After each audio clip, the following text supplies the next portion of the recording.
তো hello guys, আমি দেবা চলে এসেছি একটা নতুন ভিডিও নিয়ে। তো আজকে কোনো কন্টেন্টই ছিল না, হঠাৎ করে প্রজেক্ট করতে দিয়েছি অঙ্কিতার কাছে, তাই ওর কাছে আনতে আনতে যাচ্ছে। অনেক রাত হয়ে গেছে, তো রাস্তাঘাট পুরো ফাঁকা। अयेन राज्यम लवणेन भोज्यम।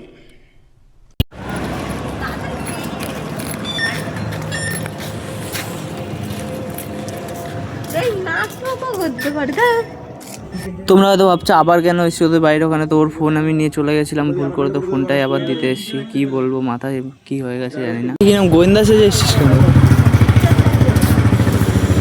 তো এখন একটু বেরোচ্ছি এদিক ওদিক ঘুরতে। নবদ্বীপ এখন সব কিছুতেই আরও নয়, খুবই ভালো জিনিস, সবাই এনজয় করতে পারে। এই যে কালী পুজো তো দেখো আরনের মতো করে বাজনা টাজনা নিয়ে অনেক ক্লাব থেকেই বেরিয়েছে, অনেক ক্লাব বা বারোয়ারি বলতে পারো, বারোয়ারি থেকে বেরিয়েছে। ভালো লাগছে দেখে, ঠান্ডার মধ্যে গরম গরম ডিম ভালোই লাগে। তো খিদেও পেয়েছিল, খেয়ে নিলাম। তো আজকের ভিডিওটা এখানেই শেষ, দেখা হচ্ছে পরের ব্লগে। সবাই ফলো করে নিও, লাইক কমেন্টও করে নিও ভালো লাগলে।